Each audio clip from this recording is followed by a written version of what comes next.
Guys, may tanong ako. Naranasan niyo na ba na mabiyahe na sobrang excited ay nauwi lang sa lahat ang wala? Ganito kasi ang nangyari. 7,641 islands, 82 provinces, 1,493 municipalities, and 149 cities. Yan meron ang Pilipinas.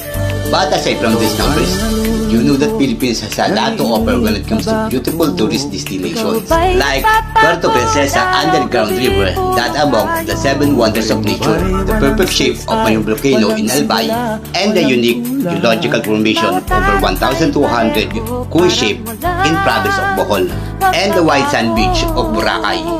And that is a huge reason why I decided to do the Philippine Loop again. To rediscover, re-explore, and to reshare to all of you how beautiful the Philippines is. Use my bike, I will be travel our country again. So join me as I travel the breathtaking beauty of our country known as Pearl of the Orient, the Philippines. This is Kiko Kalakasan from Pasig City, and this is Philippine Loop. Tanghali na magbusa ako mag-ride. Sa matagal ko ng pinagplanuhan sa pagtawid na probinsya ng Marinduque. Dahil na malayo ang 0 kilometer sa amin, kinonsider ko na lang ang Victor Wall. Good afternoon guys, nandito ako ngayon sa Victor Wall. Ngayon lang umpisa ng ride ko, going to province of Marinduque. Ayun, hindi lang tayo magra-ride, iisip na natin ang probinsya ng Marinduque. Gagala-gala tayo. Kaya, tara, tanda ko. At mula sa Pasig, dumaan ako sa Taguig, Paranaque, hanggang sa pumasok ako sa nakakatawang arko, ang arko ng Barangay Buli. Pasado ng alas 3 ng marting ko ang Alabang. Ilang minutong pagdakang pa nakalabas na ako ng Maynila. Mula Maynila, tumagos ako sa probinsya ng Laguna. Nabutan lang ako ng rush hour sa Binyan. Dahil nga rush hour na, naramdaman ko na ang traffic sa Santa Rosa. Inabutan lang ako ng dilim sa bayan ng Kabuyaw. Dahil kagabi na at pagod na rin ako, naisip ko na lang magpahinga sa may turbina. Dito lang ako natulog at nagpalipas ng magdamag sa terminal ng Bubis Liner. Kinabukasan, pagkagising ko, uminom muna ako ng kape bago ako lumarga. Habang pumapadyak, tiniis ko ang labing ng panahon. Dito lang ako inabutan ng liwanag sa Arco ng Batangas. Dumaan ng San Pablo, hanggang sa marating ang probinsya ng Quezon. Nang malagpasan ko ang Arco ng Quezon, matik, bayan ng Tiao. Dumaan sa bypass ng Candelaria at tumagos sa bayan ng Sariaya. 20 kilometers pa ang pinadya ko hanggang sa umabot ako sa bayan ng Sena.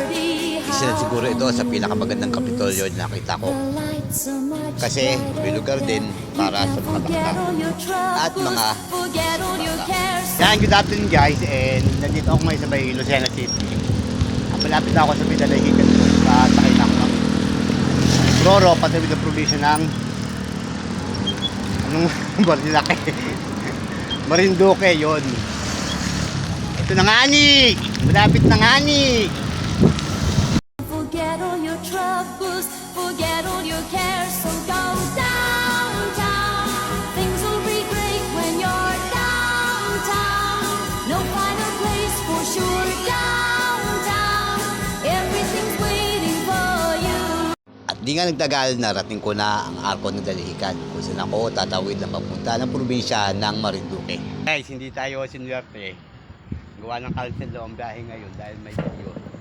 Sabi ng mga security. Totoo ko ya, cancel talaga. Cancel talaga. Ayun, cancel ang biyahe. Nalumo ako sa sinabi ng security guard sa akin. Hindi ko sukat akalain.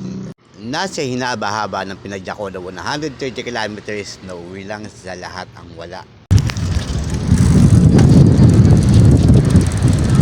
Yan, magandang hapon guys. Medyo disappointed lang ako kasi walang biyahe.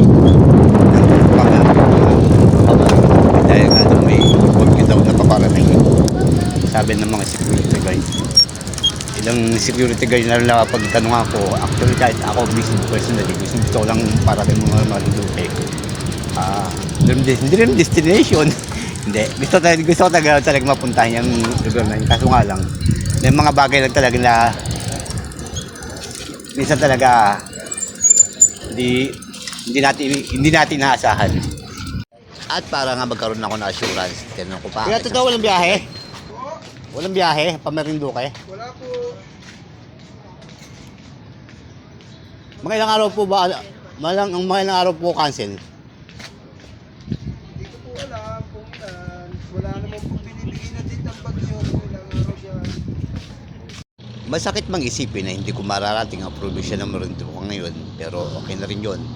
Kung para naman sa kaligtasan ko at ng mga kapwa ko pasahero. Isa pa, hindi naman mawawala ang probinsya ng Marinduque. Nandiyan lang yan, anytime.